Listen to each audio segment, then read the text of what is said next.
ஹரஹர நம பார்வதி பதையே ஹரஹர மகாதேவா. சித் சபேசா சிவசிதம்பரம். கார்த்திகேய நாம சங்கீர்த்தனம் சிவசுப்பிரமணியோம்.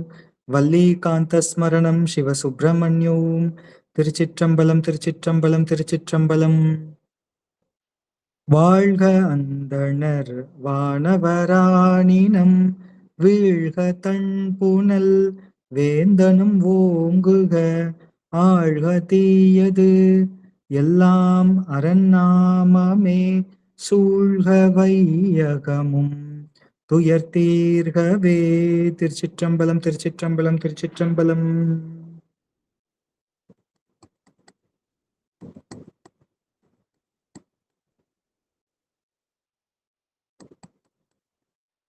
எல்லாம் வல்ல உமையொரு பாகனாரின் பெரும் கருணையினாலும் ஸ்ரீ வள்ளி தேவசேனா சமேத சுப்பிரமணிய பெருமானின் பெரும் கருணையினாலும் ஆச்சாரிய பெருமக்களின் திருவருளினாலும் மகா ஸ்கந்த சஷ்டி புண்ணிய காலமாகிய இந்த அற்புத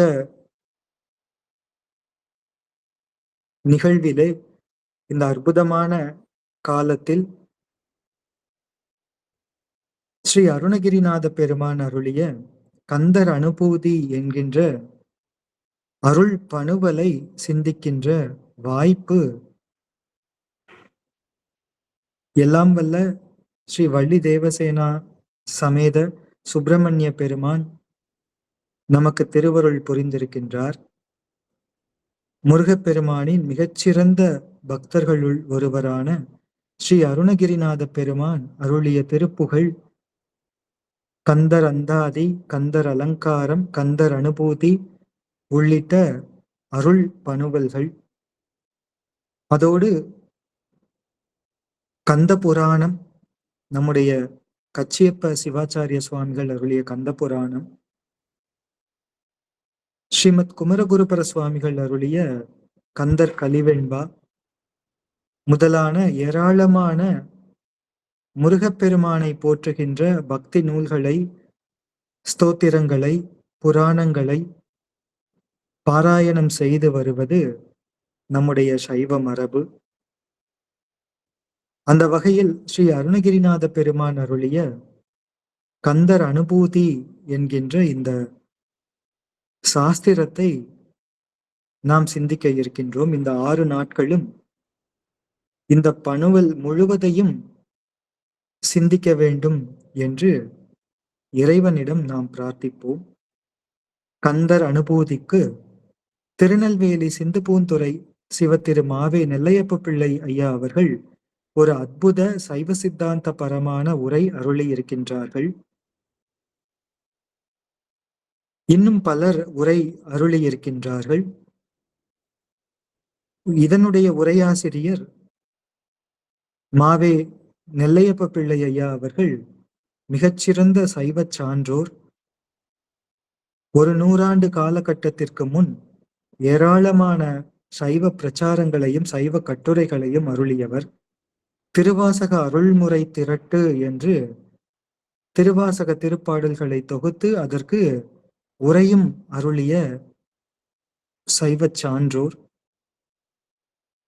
அப்படிப்பட்ட சிவத்திரு மாவே நெல்லையப்ப பிள்ளை ஐயா அவர்களினுடைய கந்தர் அனுபூதி உரை நம்முடைய சிந்தனைக்கு நாம் எடுத்துக்கொண்டிருக்கின்றோம்.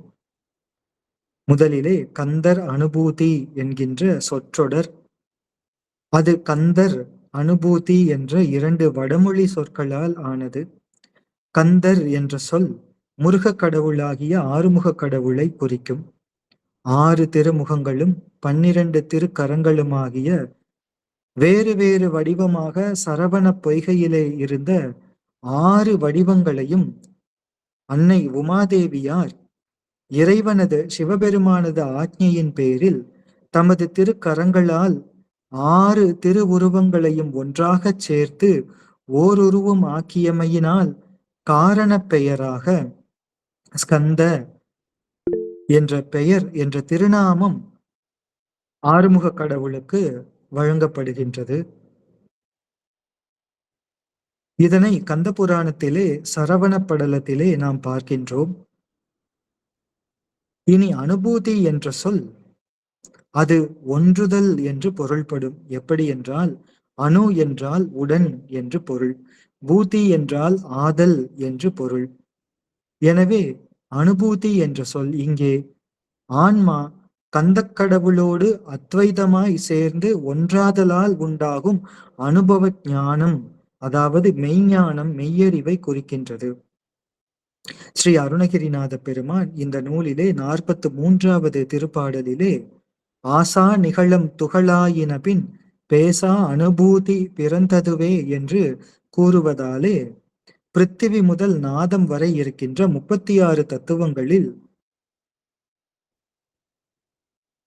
சுத்தமாயிலே இருக்கின்ற 36வது தத்துவமாகிய நாதமாத்திரையில் ஒளிமயமாய் விளங்கும் சூக்குமை வாக்கும் பாசஞானத்தின் கண்ணே படும். அந்த பாசஞானத்தையும் அதற்கு அப்பாலே விளங்கும் நான் பிரம்மம் என்கின்ற பசுஞானத்தையும் கடந்து விளங்குகின்ற பதிஞானம் என்பதனை, அந்த மெய்யறிவைத்தான் இந்த அனுபூதி என்கின்ற சொல் குறிக்கின்றது.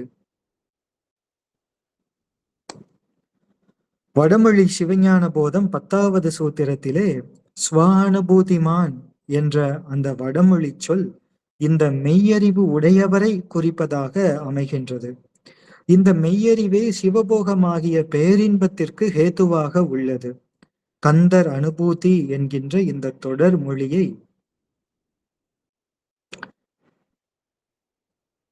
இதற்கு 3 விதமாக உரையாசிரியர் உரை அருளுகின்றார். கந்தர் அனுபூதி என்பது கந்தரை சேர்த்து அடையும் அனுபூதி என்றும், கந்தரால் அடையும் அனுபூதி என்றும், கந்தரின் கண் அடையும் அனுபூதி என்றும் 3 விதமாக பொருள் கொள்கின்றார்.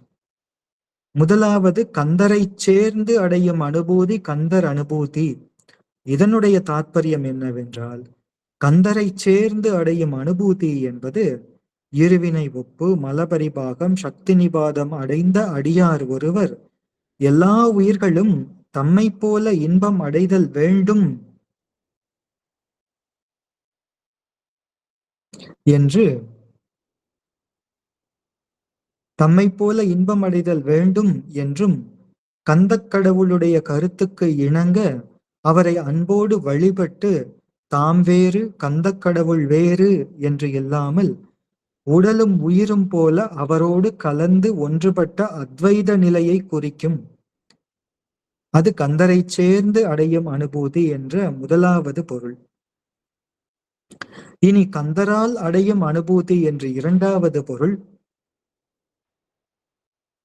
அப்படி ஒன்றுபட்ட அத்வைத நிலையை அடைந்தவருக்கு கந்தக்கடவுள் ஞாயிற்றின் ஒளியும் கண்ணொளியும் போல அவரின் வேறாய் நின்று தம்மை அறிவித்து காட்டும் உதவி செய்து பொருளால் வேறாய் நிற்கின்ற அத்வைத நிலையை குறிக்கின்றது இந்த இரண்டாவது அர்த்தம். இனி மூன்றாவது, கந்தரின் கண் அடையும் அனுபூதி என்பது அப்படி வேறாய் நின்று அறிவித்து காட்டும் உதவி செய்ய பெற்றவரை கந்தக்கடவுள் உயிர் அறிவும் கண்ணொளியும் போல தம்மோடு உடனாய் நிற்கும் செயலிலும் செலுத்தி காணும் உதவி செய்து உடனாய் நிற்கின்ற அத்வைத நிலையை குறிக்கும்.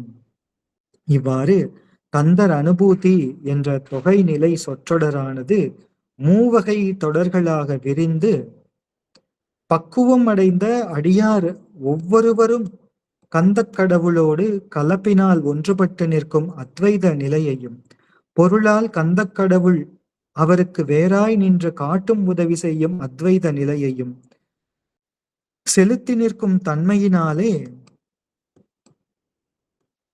கந்தக்கடவுள் அந்த அடியாரோடு உடனாய் நின்று காணும் உதவியை செய்யும் அத்வைத நிலையையும் குறித்து இம்மூவிதமாக நிலைகளாலும் அவர் அடையும் அனுபூதியாகிய மெய் உணர்வை குறிக்கின்றது இந்த கந்தர் அனுபூதி என்கின்ற தலைப்பு நூலினுடைய பெயர். அருவமும் உருவமும் ஆகி அனாதியாய் பலவாய் ஒன்றாய் பிரமமாய் நின்ற சோதி பிழம்பு ஆகிய சிவமே கருணைக்கூர் முகங்கள் 6ம் கரங்கள் 12ம் கொண்ட ஆறுமுக கடவுளாக கந்தக்கடவுளாக உலகம் உய்ய திரு அவதாரம் செய்ததினால் கந்தர் அனுபூதி என்பதும் சிவானுபூதி என்பதும் ஒன்றே. கந்தர் அனுபூதி என்பது இங்கே அத்தகைய மெய் உணர்வை பற்றி கூறும் இந்த நூலுக்கு பெயராக அன்மொழி தொகையாக அமைகின்றது. இவ்வாறு கந்தர் அனுபூதி என்கின்ற தலைப்பின் அர்த்தம் உரையாசிரியரால் அருளப்படுகின்றது.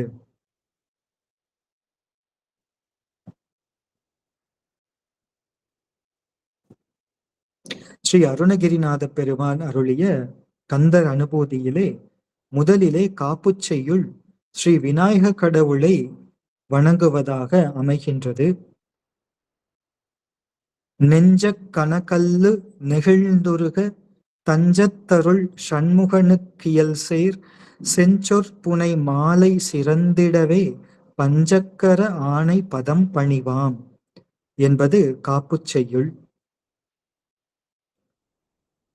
இதனை எப்படி கொண்டு கூட்ட வேண்டும் என்றால், தஞ்சத்து அடியார் அருள் சண்முகனுக்கு கணக்கல் நெஞ்சமும் நெகிழ்ந்துருக இயல்சேர் செஞ்சொல் புனைமாலை சிறந்திடவே பஞ்சக்கர ஆணை பதம் பணிவாம் என்று இதனை கொண்டு கூட்டிக் கொள்ள வேண்டும். தஞ்சத்து அடியார் ஸ்ரீ சுப்பிரமணிய பெருமானின் திருவடி. அந்த சுப்பிரமணிய பெருமானே, நீயே எனக்கு புகழ், வேறு புகழ் இல்லை என்று கூறி ஸ்ரீ சுப்பிரமணிய கடவுளை போற்றும் போது அருள் சண்முகனுக்கு அவர்களுக்கு தாங்கள் வேண்டியவாறு அருள் செய்கின்ற அந்த கடவுளுக்கு, கந்த கடவுளுக்கு கணக்கல் நெஞ்சமும், ஓதுவார் கேட்பார்களினுடைய கடினமான கல் போன்று இருக்கின்ற இளகாத நெஞ்சமும் நெகிழ்ந்துருக கரைந்து உருகும்படி இயல்சேர் இயற்றமிழுக்குச் சேர்த்த செஞ்சொல் புனை மாலை சொற்களால் ஆகிய செஞ்சொல் நலமுடைய சொற்களால் ஆகிய மலர்களாலே அன்பு என்னும் நாரிலே கை என்கின்ற வாயினால் அழகாக தொடுக்கப்பட்ட பூமாலை போன்ற இந்த பாமாலை ஆகிய கந்தர் அனுபூதி என்ற இந்த நூலானது சிறந்திடவே, எந்த ஒரு இடையூறும் இன்றி இனிதாக முடியவும், அப்படி முடிந்த பின் உலகில் உள்ள மக்களெல்லாம் இந்த கந்தர் அனுபூதியை ஓதி கந்த கடவுளுடைய அருளை பெற இருப்பதால் அது சிறப்பாக விளங்கவும், பஞ்சக்கர ஆணை பதம், 5 திருக்கரங்களை உடைய ஆணைமுக கடவுளது 2 திருவடிகளையும் பணிவாம், நாம் வணங்குவாம் என்பது இதனுடைய பொருள். நீயே எனக்கு புகழ், வேறு புகழ் இல்லை என்று கூறி அடியார்கள் ஏத்தும் போது அவர்களுக்கு தாங்கள் வேண்டியவாறு அருள் செய்கின்ற கந்த கடவுளுக்கு ஓதுவார்களும் கேட்பார்களும் அவர்களினுடைய கடினமான கல் போன்ற இளகாத நெஞ்சமும் கரைந்து உருகும்படி இயற்றமிழுக்குச் சேர்த்த நலமுடைய சொற்களால் ஆன மலர்களாலே அன்பு என்னும் நாரிலே கையாகிய வாயால் அழகாக தொடுக்கப்பட்ட பூமாலை போன்ற இந்த பாமாலையாகிய கந்தர் அனுபூதி நூலானது எந்த ஒரு இடையூறுமின்றி இனிது முடியவும், முடிந்த பின் உலகில் உள்ள மக்கள் ஓதி கந்த கடவுளினுடைய அருளை பெறுவதால் அது சிறப்பாக விளங்கவும், இந்த உலகத்திலே நின்று நிலைத்திடவும் 5 திருக்கரங்களை உடைய யானைமுக கடவுளது 2 திருவடிகளையும் நாம் வணங்குவாம் என்பது இந்த காப்புச்செய்யுளினுடைய பொருள்.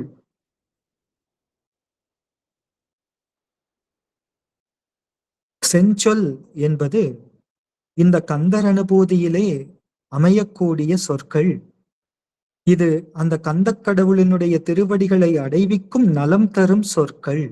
அதனை அழகாக தொடுக்கின்றார் ஸ்ரீ அருணகிரிநாத பெருமான். அப்படிப்பட்ட கந்தர் அனுபூதி என்ற நூலானது கந்த கடவுளுடைய திருவடிகளிலே அணியப்படும் பூமாலையாக இருக்கின்றது.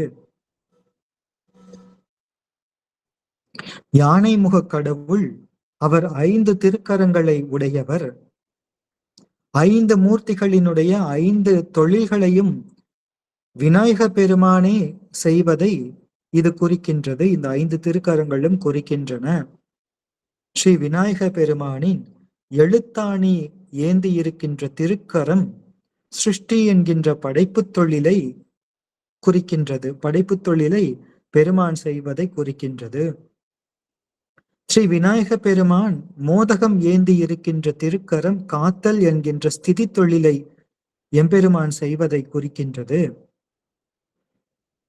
அங்குசம் வைத்திருக்கின்ற திருக்கரம் அழித்தல் தொழில் செய்வதை குறிக்கின்றது. பாசம் வைத்திருக்கின்ற திருக்கரம் எம்பெருமானை மறைத்தல் தொழிலை செய்கின்றார் என்பதை குறிக்கின்றது.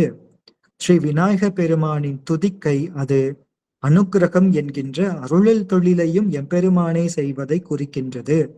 இப்படி ஆனைமுக கடவுளினுடைய ஐந்து திருக்கரங்களும் சிவபெருமானினுடைய ஐந்து தொழில்களையும் செய்கின்ற அடையாளங்களை உடையதாக இருப்பதனாலே அந்த சிவபெருமான் வேறு விநாயக பெருமான் வேறு அல்லர் என்பது கருத்து. இங்கே நெஞ்சத்தை கல்லுக்கு ஒப்பிடுகின்றார் அருணகிரிநாத பெருமான். அந்த கல் நெஞ்சமும் நெகிழ வேண்டும் என்று கந்தர் அனுபூதி பாடி அருளுகின்றார். கல் என்பது மிக கடினமான பொருள். கடினமான பொருளாக இருப்பதற்கு இரும்பு என்பதனை பொதுவாக சொல்வார்கள். ஆனால் அந்த இரும்பு கூட மிக வலிமையான நெருப்பின் முன்னே அது இளகும். ஆனால் இந்த கல் என்பது இளகவே இளகாது. அந்த கல்லை இளகச் செய்ய முயற்சித்தால் அது உடைந்து படுமே ஒழிய அது இளகாது. அப்படி உறுதித்தன்மையாக இளகாத பொருளாக இருக்கின்ற கல், அதனை நெஞ்சத்துக்கு ஒப்பிடுகின்றார்கள். அப்படி கல் போன்ற இருக்கின்ற நெஞ்சம் இளக வேண்டும் என்றால் அது இறைவனின் திருவருளினால் தான் அது முடியும். கல்லை மென்கனியாக்கும் விச்சை கொண்டு என்னை நின் கள்ளற்கு அன்பனாக்கினாய் என்றும் கல்நார் உரித்து என்னை ஆண்டு கொண்டான் என்றும் திருவாசகத்திலே திருவாக்குகள் வருவதை நாம் பார்க்கின்றோம். திருப்புகளிலும் அருணகிரிநாத பெருமான் கல்நார் உரித்த என் மன்னா என்று வியக்கின்றார்.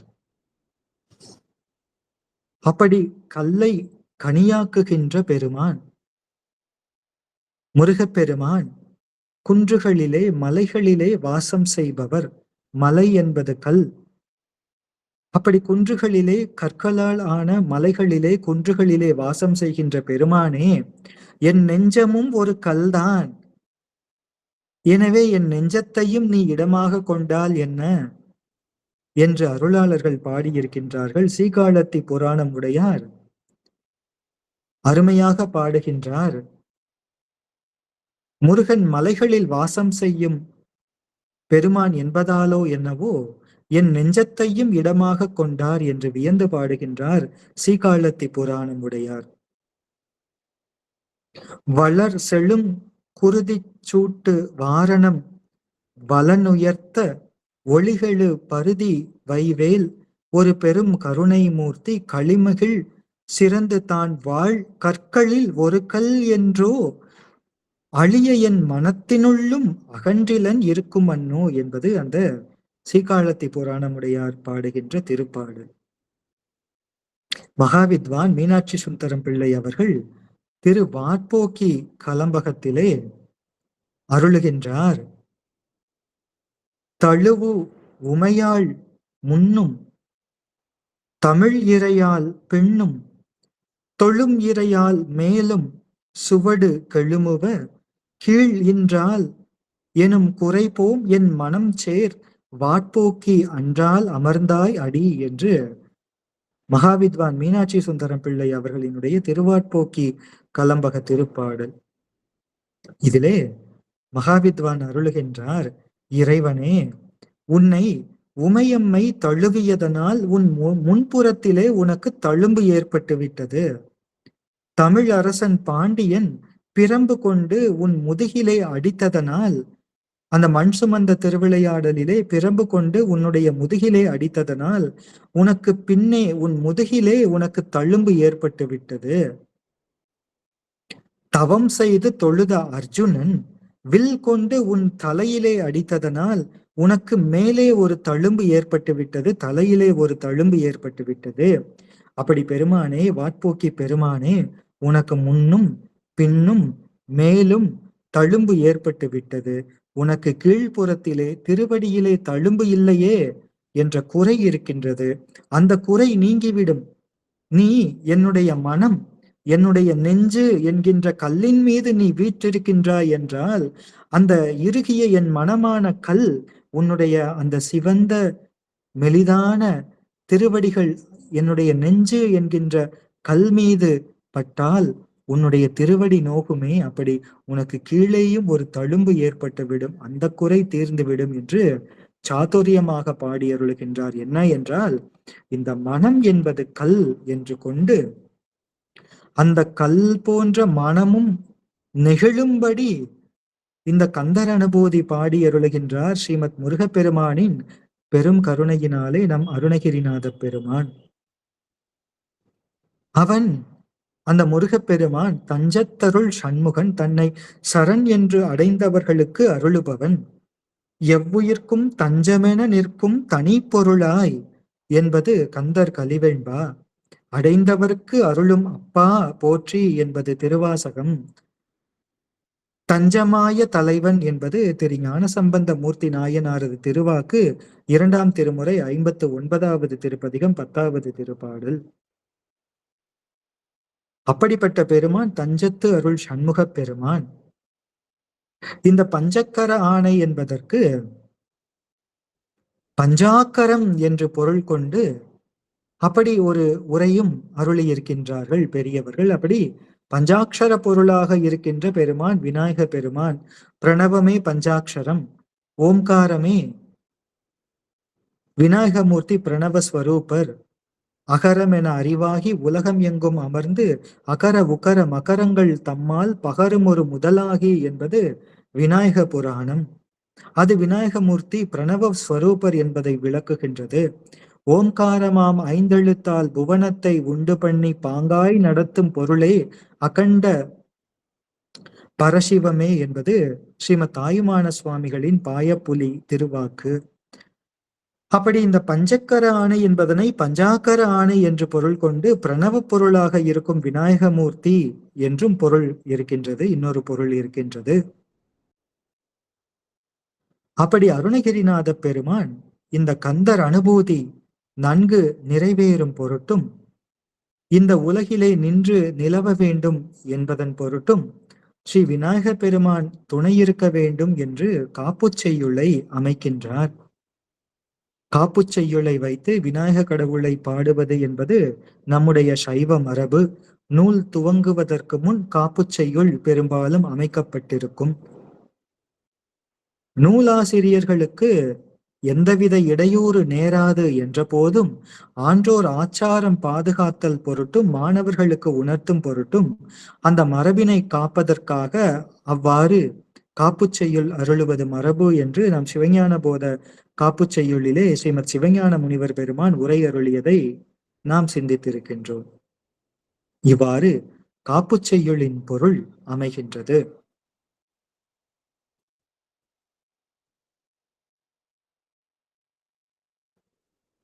ஸ்ரீ அருணகிரிநாத பெருமான் அருளிய கந்தர் அனுபூதி 51 திருப்பாடல்களை கொண்ட அற்புத பணுவல்.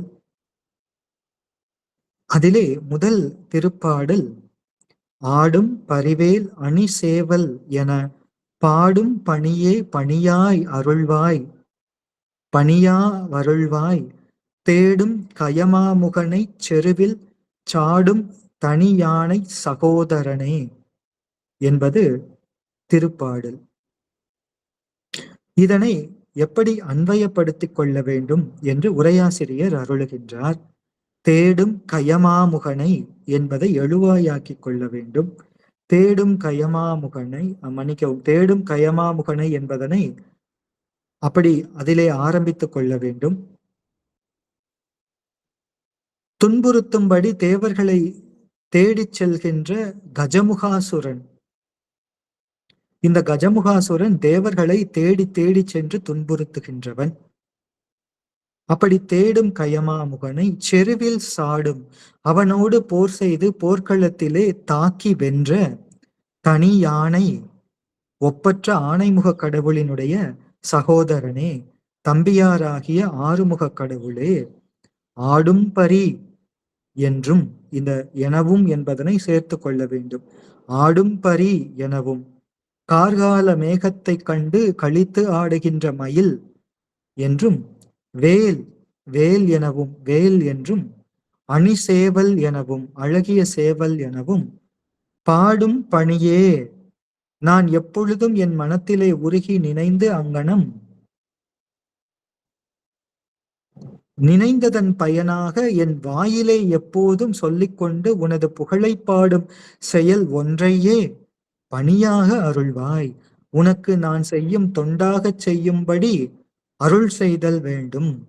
நான் அப்படி தொண்டு செய்தால் உன் திருவடிப்பேறு அடைவேன் என்பது இங்கே எஞ்சி நிற்கின்றது.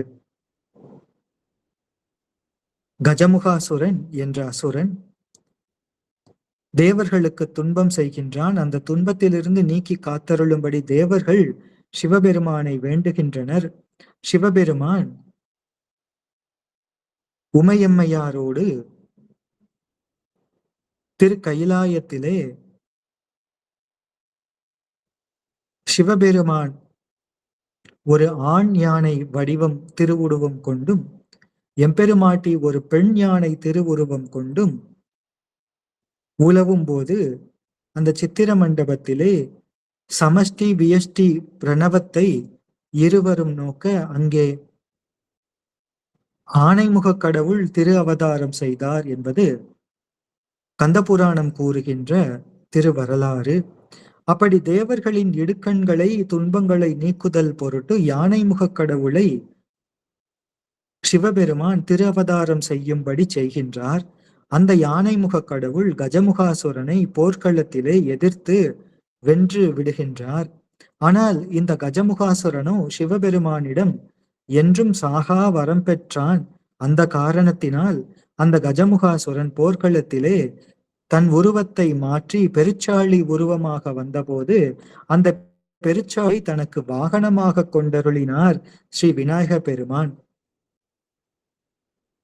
இதன் பின் சூரபத்மன் என்ற அசுரன் தேவர்களுக்கு செய்த துன்பத்தை போக்குவதற்காக, அந்த துன்பத்திலிருந்து தேவர்களுக்கு விடுதலை கொடுப்பதற்காக சிவபெருமான் ஆறுமுக கடவுளை தமது நெற்றிக்கண்ணில் இருந்து தோற்றுவித்ததனால் ஆறுமுக கடவுள் யானைமுக கடவுளுக்கு தம்பியார் என்று உபச்சாரமாக சொல்லப்படும். அது பற்றி ஆசிரியரும் கடவுளுக்கு, அந்த யானைமுக கடவுளுக்கு தம்பியார், ஆறுமுக கடவுளை தனி யானை சகோதரனே என்று அழைக்கின்றார். அப்படி அழைத்து ஆடும் பரிவேல் அணிசேவல் என்று பாடும் பணி. ஆடும் பரி, பரி என்பது குதிரை என்று பொருள் வந்தாலும் அது ஆடும் பரி என்பதனாலே அது மயில் இங்கே குறிக்கப்படுகின்றது. ஆறுமுக கடவுள் சூரபத்மனோடு எதிர்த்து போர் செய்து தம் கையில் இருந்த வேல் படையை விட்டு மாமரமாய் வந்த சூரனை இரு கூறு ஆக்குகின்றார். சூரபத்மன் மறுபடியும் தனது பழைய வடிவம் கொண்டு ஆறுமுக கடவுளினுடைய வேல் படையை எதிர்த்த போது வேல் படையானது அவனுடைய உடலை 2 கூறுகளாகும்படி செய்தது. சிவபெருமானிடம் இந்த சூரபத்மன் சாகா வரம் பெற்றிருந்த காரணத்தினால் சூரபத்மனின் அந்த 2 கூறுகளும், அந்த உடலின் 2 கூறுகளும், ஒன்று மயிலாகவும் ஒன்று சேவலாகவும் ஆறுமுக கடவுள் முன்னே வர, அப்போது ஆறுமுக கடவுள் மயிலை தாம் ஏறி செல்லும் ஊர்தியாக கொண்டு அதன் மேல் அமர்ந்தருளியும் சேவலை தான் செல்லுகின்ற தேரிலே கட்டுகின்ற கொடியாகவும் கொண்டு சூரபத்மனை அடக்கி அருளினார் என்பது திருவரலாறு. மயில் வாகனம் என்பது ஓம்காரத்தை குறிப்பது, வேல்படை என்பது ஞான சக்தியை குறிப்பது, சேவல் என்பது நாதத்தை குறிப்பது. முருகக்கடவுள் மயிலை வாகனமாக கொண்டது சூரபத்மனினுடைய மாயாமலத்தை கெடுப்பதை குறிக்கின்றது. சேவலை தம் துவஜமாக தேர் கொடியாக கொண்டது அவனுடைய கன்மமலத்தை கெடுத்ததை குறிக்கின்றது. வேல் படையானது சூரபத்மன் உடலிலே இருக்கின்ற உயிரை தீண்டுதல் என்பது சூரபத்மனின் ஆணவமல சக்தியை கெடுப்பதை குறிக்கின்றது. இப்படி சூரபத்மன் ஆறுமுக கடவுளினுடைய வேலினாலும் அவர் ஊர்தியாக ஏறும் மயிலினாலும் முருகப்பெருமானின் தேர்கொடியாகிய சேவலினாலும் முறையே ஆணவம், மாயை, கன்மம் என்ற மலங்களிலிருந்து சூரபத்மன் விடுபட்டு தூய்மை பெற்று ஆறுமுக கடவுளினுடைய திருவடிப்பேறு அடைந்தான். எனவே ஒரு அடியார், ஒரு முருக பக்தர், ஒரு மனிதர் இந்த உண்மையை உணர்ந்து வேலையும் மயிலையும் சேவலையும் அவைகள் குறிக்கின்ற உண்மைகளை தாற்பயங்களை அறிந்து எந்த ஒரு பற்றும் இன்றி எப்போதும் ஆறுமுக கடவுளை துதித்து அவருடைய திருவடிகளை மெய்யன்போடு வணங்குகின்றார் என்றால் அந்த அன்பர் அந்த முருக கடவுளோடு ஏகனாகி மும்மலங்களிலிருந்தும் நீங்கி ஆறுமுக கடவுளினுடைய திருவடிகளை அடைவர் என்பது இது உணர்த்துகின்ற உண்மை. இந்த உண்மையை நோக்கி ஸ்ரீ அருணகிரிநாத பெருமானும் தாம் எப்போதும் மயிலும் சேவலும் வேலும் என்று கூறி பாடுகின்ற அந்த பாடுகின்ற செயலையே தாம் யாதொரு பற்றுமின்றி ஆறுமுக கடவுளுக்கு செய்யும் தொண்டாக விதிக்கும்படி இந்த செய்யுளிலே வேண்டிக் கொள்கின்றார். இந்த தொண்டு என்பதுதான் இறைபணி. ஆறுமுக கடவுளினுடைய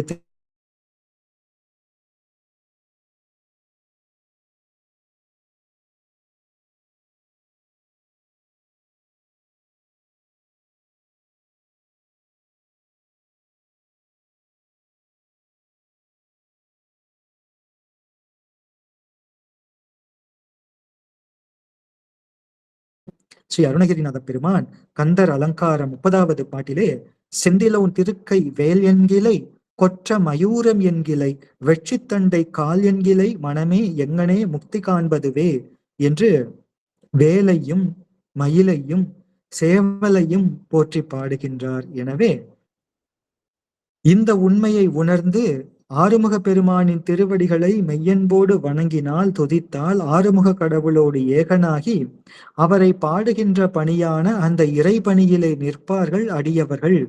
அதற்கு அருள வேண்டும் என்று வேண்டுவதாக இந்த செய்யுள் அதோடு அன்பர்களுக்கு உபதேசம் செய்வதாகவும் அருணகிரிநாத பெருமான் செய்யும் உபதேசமாகவும் இந்த திருப்பாடல் அமைந்திருக்கின்றது.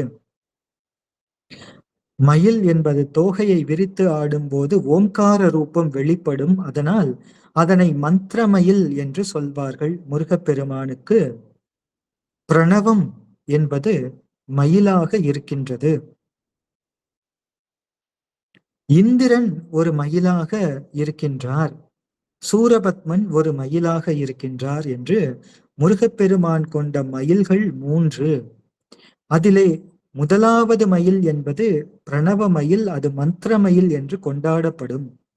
ஆன தனி மந்திர ரூப நிலை கொண்டது ஆடு மயில் என்று திருப்புகழிலே ஸ்ரீ அருணகிரிநாத பெருமான் அருளுகின்றார்.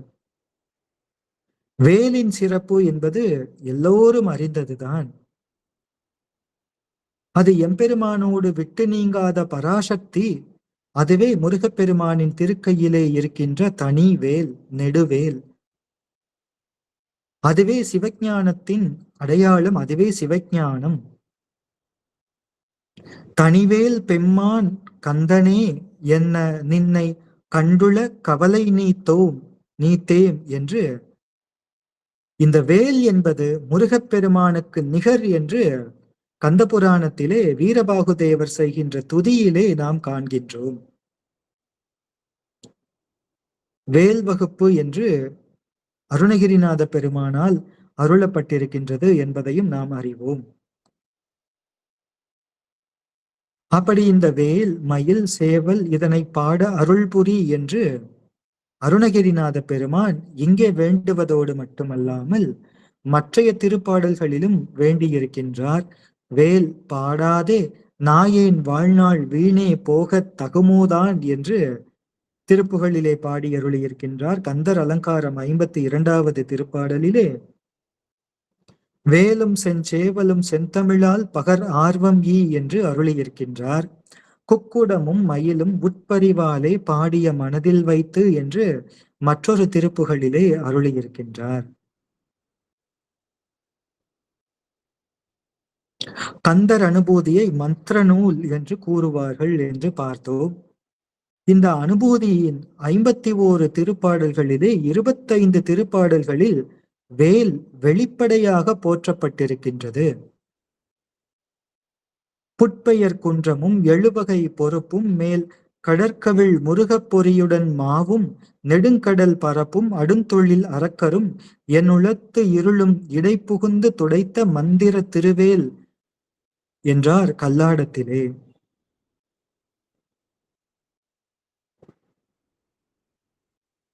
எனவே அடியார் பெருமக்கள் எல்லாம் மிக எளிமையாக வேலும் மயிலும் துணை என்று துதிப்பார்கள்.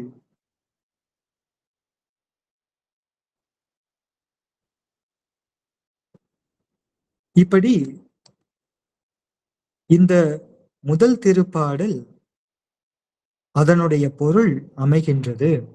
இந்த ஆடும் பரிவேல் என்று ஆரம்பிக்கின்றது இந்த கந்தர் அனுபூதி அற்புத பணுவல். இதற்கு கீவாஜா அவர்கள் ஒரு நுட்பம் கூறுவார்கள். இது ஓம்காரத்தோடு ஆரம்பிக்கின்றது. எப்படி என்றால், ஆடும் என்ற சொல்லிலே ஆ என்பதிலே அகரம் அடங்கி இருக்கின்றது. டு என்ற அக்ஷரத்திலே உ என்ற உகரம் அடங்கி இருக்கின்றது. ஆடும் என்று இம் என்பது மகரம், அது மூன்றாவதாக இருக்கின்றது. இப்படி ஆடும் என்பதிலேயே அகரமும் உகரமும் மகரமும் அது ஓம்காரமாக அமைகின்றது என்று கீவாஜா அவர்கள் இதற்கு ஒரு நுட்பம் கூறுகின்றார். அப்படி ஒன்றியும் உடனாக இணைந்தும் தெளிவாக காணும்படி தனித்தும் நிற்கின்றது. அப்படி கந்தர் அனுபூதியின் ஆரம்பம் இருக்கின்றது. ஆடு தனி மந்திரரூப நிலை கொண்டது ஆடுமயில் என்று கூறுவதற்கு ஏற்ப ஆடும் பரி என்று ஓம்காரத்தின் அடையாளமாக அந்த மயிலையும் முதலாவதாக வைத்து அருளியிருக்கின்றார். அந்த பிரணவமே அழகிய திருக்கோலம் கொண்டு மயிலாக ஆடுகின்றது என்று. இதிலே கஜமுகாசுரனை கணபதி பெருமான் அடக்கிய வரலாறு அது திருமுறைகளிலும் புராணங்களிலும் போற்றப்பட்டிருக்கின்றது.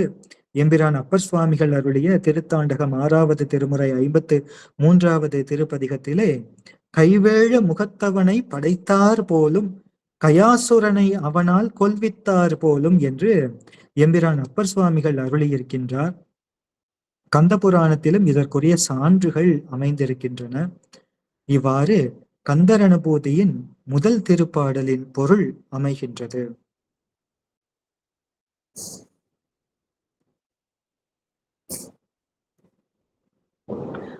ஸ்ரீ அருணகிரிநாத பெருமான் அருளிய கந்தர் அனுபூதியின் 2வது செய்யுள், உல்லாச நிராகுல யோக இத சல்லாப வினோதனும் நீயலையோ எல்லாம் அற என்னை இழந்த நலம் சொல்லாய் முருகா சுரபூபதியே என்பது திருப்பாடல்.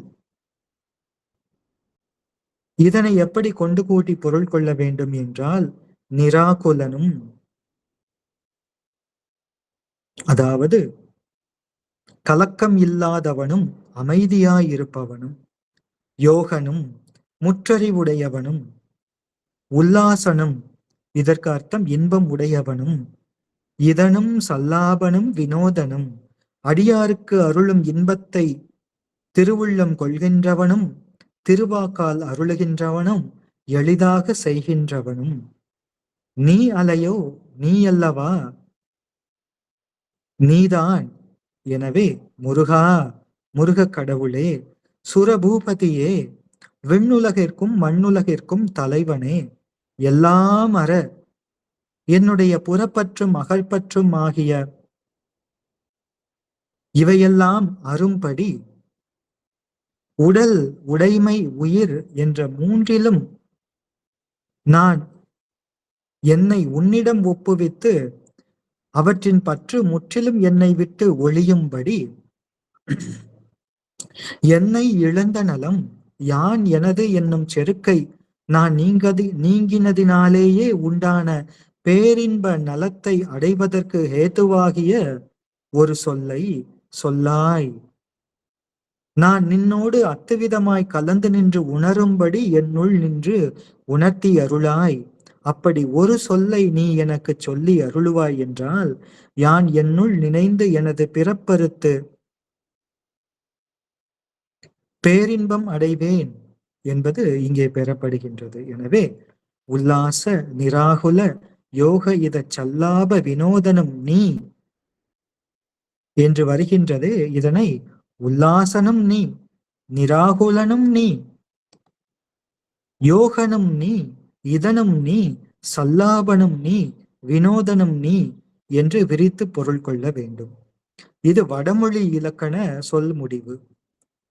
இதிலே நிராகுலன் என்பது முருகப்பெருமான் சத் ஸ்வரூபமாக அந்த ஸ்வரூப நிலையிலே சத் என்று இறைவன் இருக்கின்ற அந்த உண்மை ஸ்வரூபத்தை குறிக்கின்றது நிராகுலன் என்ற சொல்.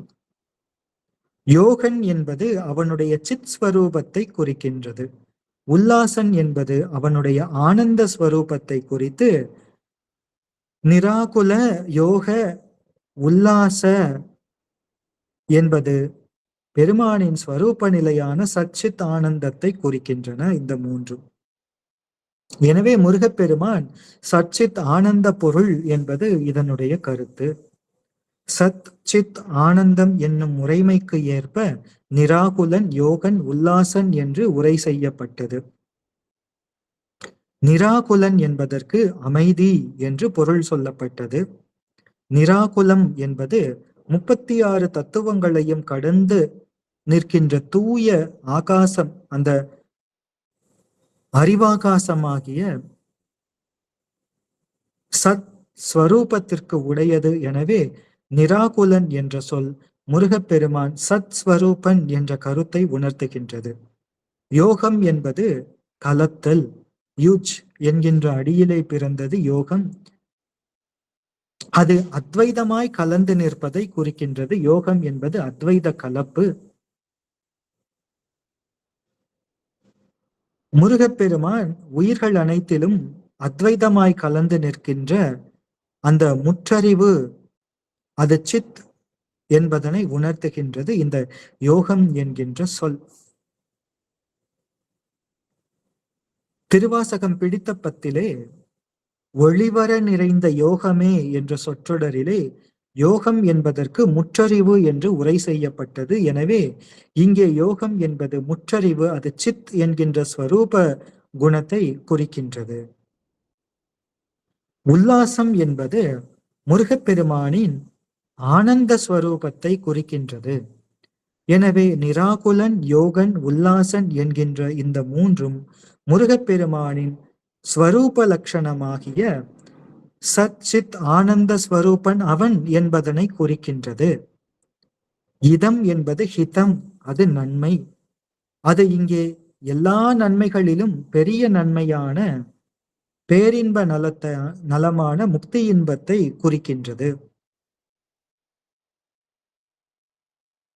ஹிதன் என்பது அந்த பேரின்பத்தை அடியார்களுக்கு அருளுவதாகிய அந்த பேரின்ப நலத்தை, உயிர்களின் நலம் ஒன்றை மட்டுமே திருவுள்ளத்திலே கொண்டிருக்கின்ற முருகப்பெருமானின் தன்மையை இந்த இதன் என்கின்ற சொல் குறிக்கின்றது. காண்பவன் சிவனே ஆகில் என்று சித்தியாரிலே வருவதை நாம் பார்க்கின்றோம். அவன் உயிர்களின் நலம் ஒன்றை மட்டுமே திருவுள்ளம் கொள்கின்றவன். அது மட்டுமா, அவன் சல்லாபன், அந்த பேரின்ப நலத்தை பேசுகின்றவன். உயிர்கள் பேரின்பம் பெற வேண்டும் என்பது ஒன்றையே, அதுவே அவனுடைய இச்சை. அதற்காக சல்லாபன் பேசுகின்றவன் என்றால் அதற்கு துணை செய்கின்ற வேதாகமங்களை அருளிய பெருமான், அது சல்லாபன் என்று பொருள்படுகின்றது. இனி வினோதன் என்பது அந்த பேரின்ப நலத்தை அடியார்களுக்கு ஏற்படுத்தி கொடுக்கின்றவன், அடியார்கள் அந்த பேரின்ப நலத்தை பெரும்படி செய்கின்றவன். அடியார்கள் இந்த ஆன்மாக்கள் பேரின்பம் பெற வேண்டும் என்பதனை திருவுள்ளம் பற்றி இதனாகவும், அப்பேரின்பத்தை ஆன்மாக்கள் அடைவதற்கு வேத ஆகமங்களை அருளியவன் என்று சல்லாபன் என்று அந்த நலத்தை பேசுகின்றவனாகவும், வினோதன் என்று அந்த பேரின்ப நலத்தை அடைவிக்கச் செய்கின்றவன், அதனையும் விளையாட்டு போல மிக எளிமையாக செய்கின்றவன். எனவே வினோதன் என்பது அந்த அர்த்தத்தை குறிக்கின்றது. சங்கரன் என்ற சொல் போலவே, என்ற நாமம் போலவே, ஹிதன், சல்லாபன், வினோதன் என்பன இந்த மூன்றும் முருகப்பெருமான் உயிர்களோடு அத்வைதமாய் கலந்து நின்று அவர்களுக்கு பேரின்பம் அருளுவதை திருவுள்ளம் பற்றுகின்றவன், அதற்கு அருளுகின்றவன், அதனை செய்கின்றவன் என்று முருகப்பெருமானினுடைய அந்த பொது இயல்பை இது குறிக்கின்றது.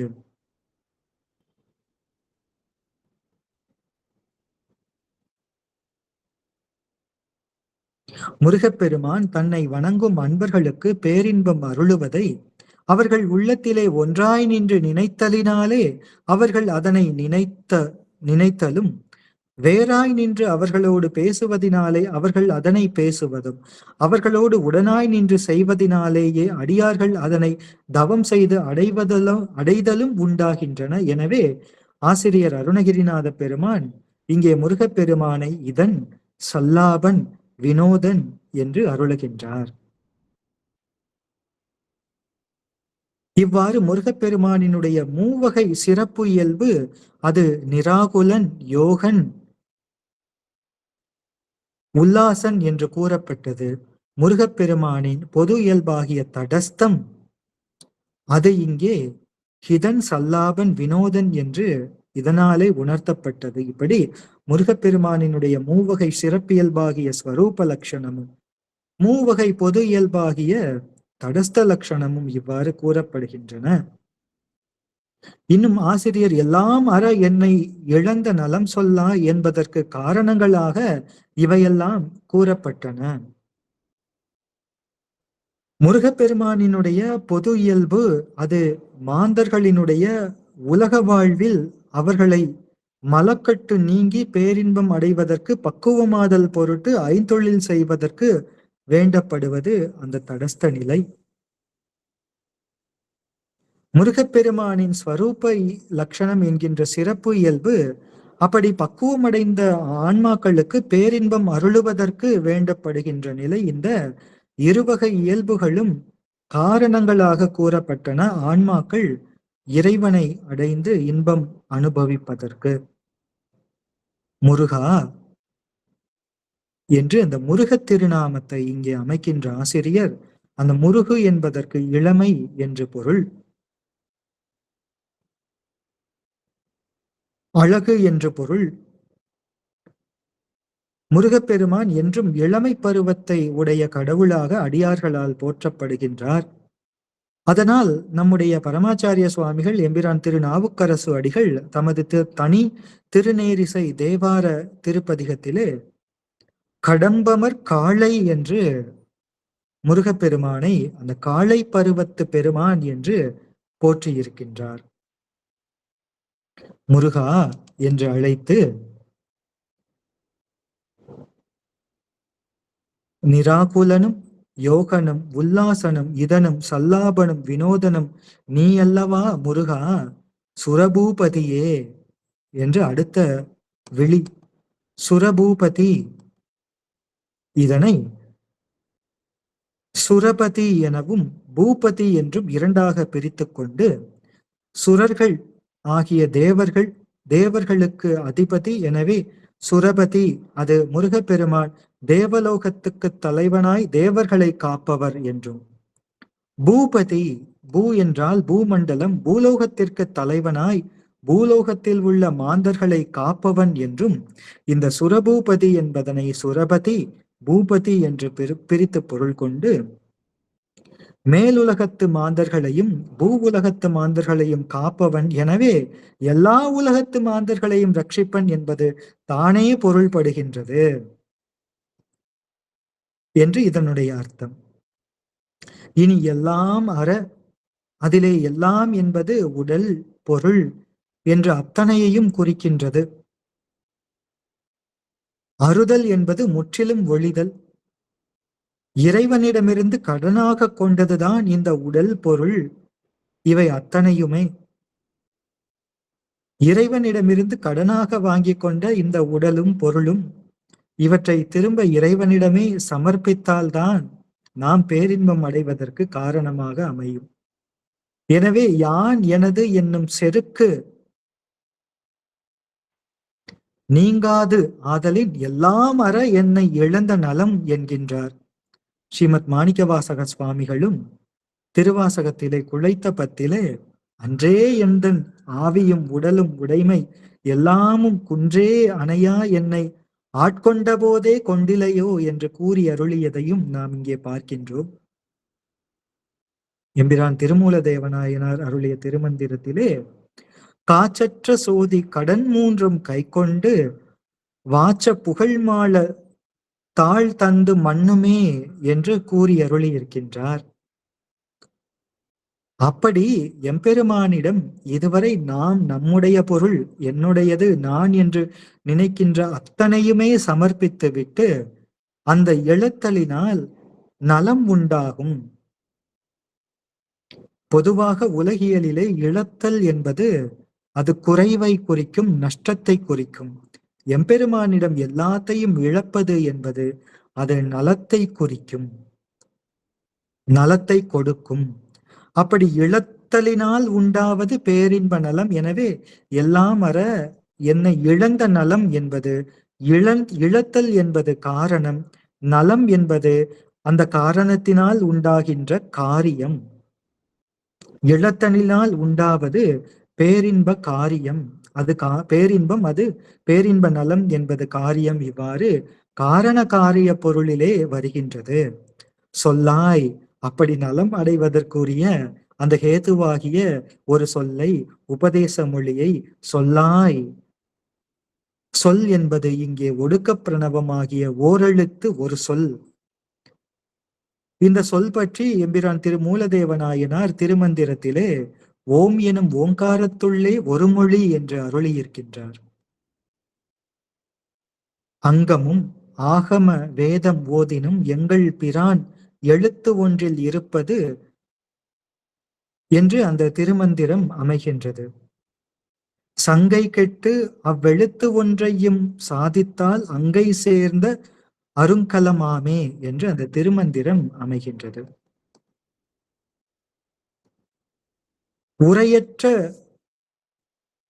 உரையற்றதொன்றை உரைத்தான் எனக்கு என்றும் கூறி அருளுகின்றார். உரையற்றதொன்றை உரைத்தான் எனக்கும் எம்பிரான் திருமூலதேவநாயனார் கூறி அருளுகின்றார். ஸ்ரீமத் மாணிக்கவாசக சுவாமிகள் திருவாசகம் செத்திலா 10 2வது திருப்பாடலிலே என்னை ஓர் வார்த்தையுள் படுத்து பற்றினா என்று அந்த ஓரெழுத்தை அருளுகின்றார். பண்டாய நான்மறை 7வது திருப்பாடலிலே பேசும் பொருளுக்கு இலக்கிதமாம் பேச்சிறந்த மாசின் மணியின் மணிவார்த்தை பேசி பெருந்துரையே என்று பிறப்பறுத்தேன் என்று கூறி அருளுகின்றார். ஸ்ரீமத் குமரகுருபர சுவாமிகள் கந்தர் கலிவெண்பாவிலே மறையாது எழுத்து ஒன்று உகந்த பிரணவத்தின் உண்மை புகன்றிலையால் என்று அருளியிருக்கின்றார். தாயுமான சுவாமிகள் ஆனந்த கழிப்பிலே அவன் சொல்லாத வார்த்தையை சொன்னானடி தோழி என்று கூறி அருளியிருக்கின்றார். அப்படி இந்த சொல் என்பது மேலே கூறியபடி உரையற்றதொன்றாயும் பேச்சிருந்த மணி வார்த்தையாகவும் சொல்லாத வார்த்தையாகவும் இருப்பதால் சொல்லாய் என்பதற்கு என்னுள்ளே நின்று உணர்த்தியருளாய் என்பது இங்கே பொருள் சொல்லப்பட்டது. சொல் என்பதற்கு அவ்வாறு என்னுள்ளே நின்று உணர்த்துவாய் என்று பதவுரையிலே பொருள் கூறப்பட்டது.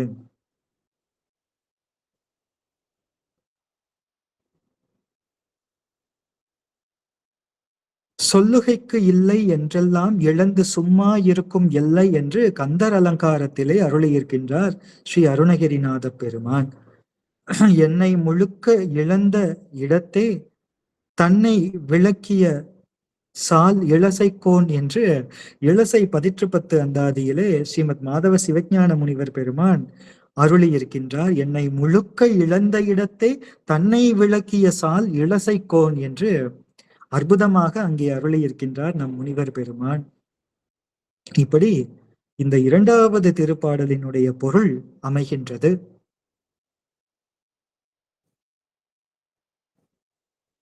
இவ்வாறு இன்றைக்கு ஸ்ரீமத் அருணகிரிநாத பெருமான் அருளிய கந்தர் அனுபூதியில் நெஞ்ச கணக்கல்லும் என்று ஆரம்பிக்கின்ற காப்புச் செய்யுள், ஆடும் பரிவேல் என்கின்ற முதலாவது திருப்பாடல்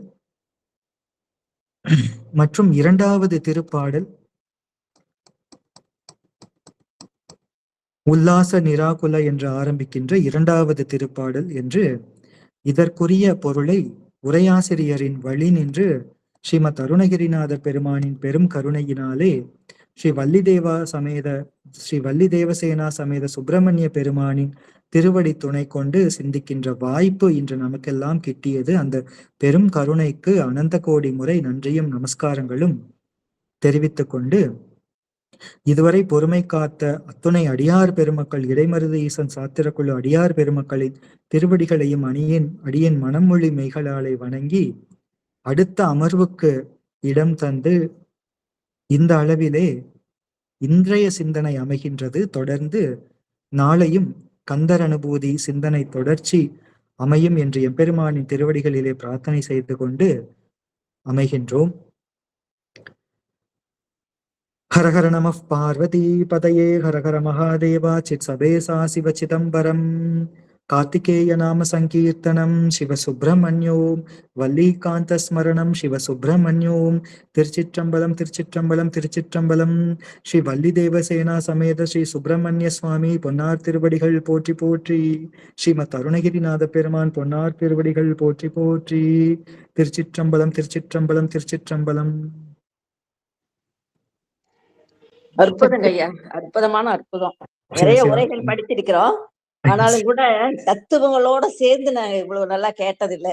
ஒருவேளை எங்களுடைய குறைபாடா இருந்திருக்கலாம், நிறைய பேர் எழுதியிருக்கலாம்.